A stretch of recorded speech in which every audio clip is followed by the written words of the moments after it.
and kind of just hearing it, right? I could give you, I wrote 7 reports within the next 18 months because that first report did so well. And each of them had like one of those types of ideas in it. What I can tell you is that in working with just general entrepreneurs, I think a lot of people sometimes, a lot of entrepreneurs make this mistake. They figure out what it is they want, and then they somehow think like now they're going to go out into the world and make it happen, and some do. But one step, God bless you, that a lot don't take, that they should take, is that once they figure out what it is they want to do, is to then ask themselves, what do they need to be on notice for? What do they need to be on the lookout for?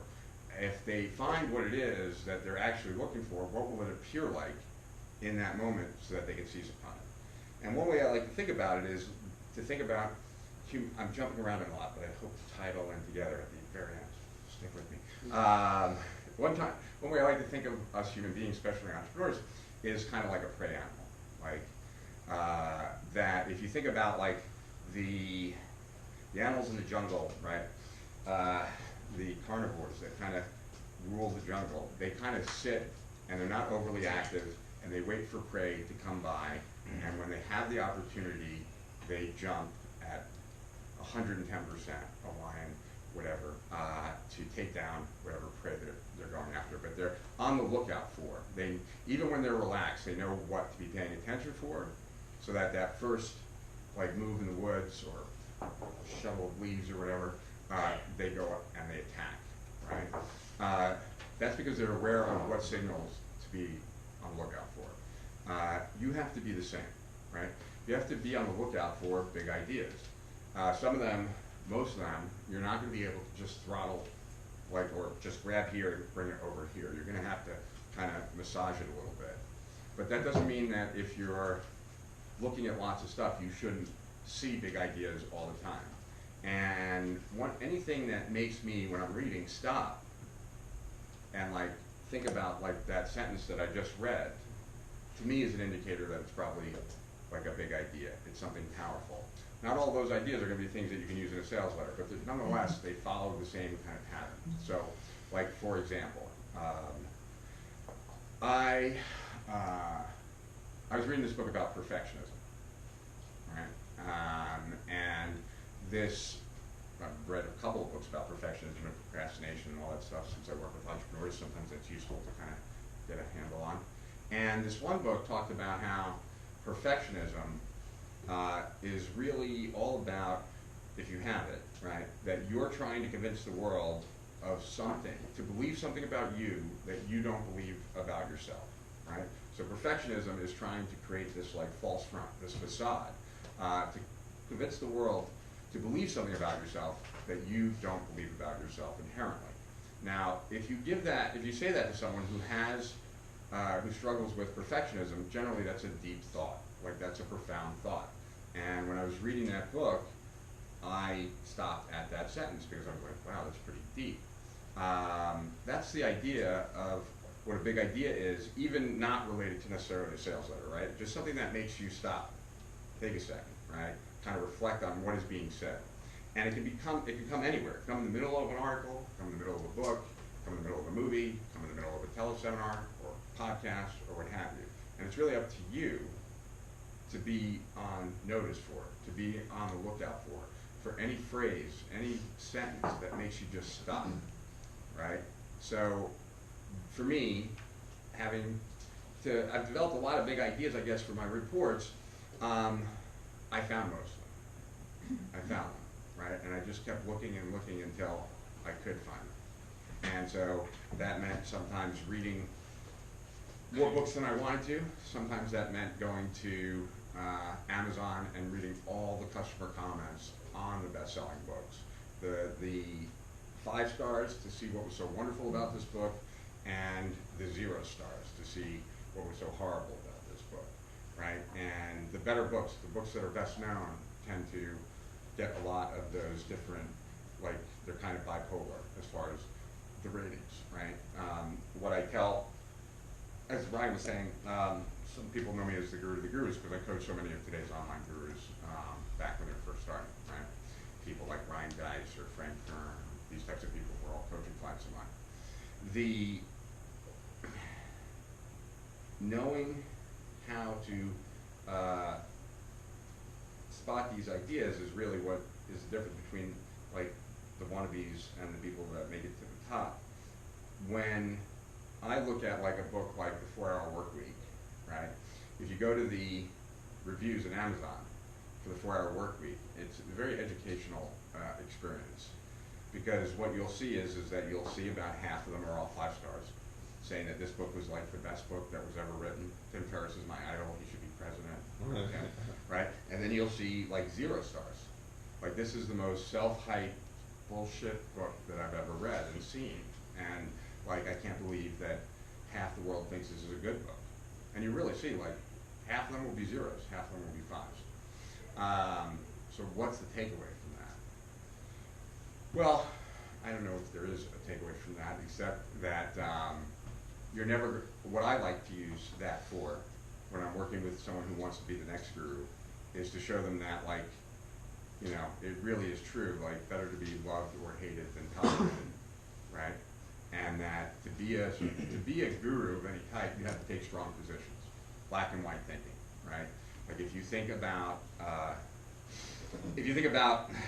the world's most known financial planners, people like Susie Orman, other financial planners will say that their information is way too simplistic. It's throttled down to the dumbest person, but it's very black and white. They never usually say that's difficult. It depends. They usually give advice, right? Best known psychologist, maybe Dr. Phil, also very black and white thinking. Pretty much we like our experts to be black and white, and any of you, if you reflect on your own internal experience in any place where you've had a problem, you really want someone to give you black and white information when you're in pain. You want someone to be like, just do X, Y, and Z, and you'll get better. You don't want to hear that it's really complicated, that this might work, but we're not sure. We don't like our experts to be that way. We like our experts to have very strong opinions. So you're going to be writing for an expert, if you're writing for Agora, who's sharing some strong opinion, and that opinion has to resonate back to some strong idea. An idea that's so engaging, so alerting, that you can start a sales message off without the person you're thinking about being sold. And I think that that's much more a factor of how much input you do and how alert you are for what it is you're going to find. And I really, like, the better that you get at that, the better you get to know what it is you're looking for and how to spot it, really the better your big ideas will be. You know, it's like, I had a friend of mine who said to me once, you know, what you don't get about you, talking about me, is that your job is to find distinctions to help entrepreneurs grow their business, and those distinctions could be found anywhere. This is when I thought I had to like stay in my office all the time. And I didn't really believe what he was saying, but I figured, like, okay, let me see if there's some truth to that. And so that night I was watching Fox News, Bill O'Reilly back when he was on, and I was like, okay, so I'm going to watch this, and I'm going to learn something while I watch this that would be useful for entrepreneurs online to know, right? And there was nothing major that I learned in that episode of Bill O'Reilly, but there were some small things that I noticed. One was that every time that they came back to him after a commercial break, he was never looking at the camera.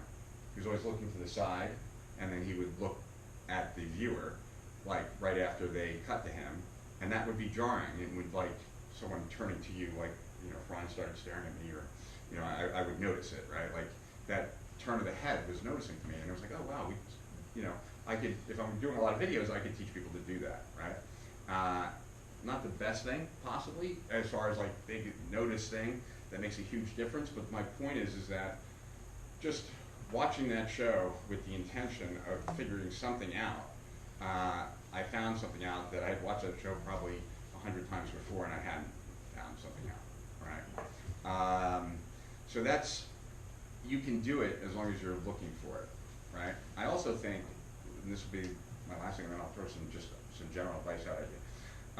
I also think that watching other people who are known to start with a crazy idea and then at least do their best to build out evidence for it is also really educational too.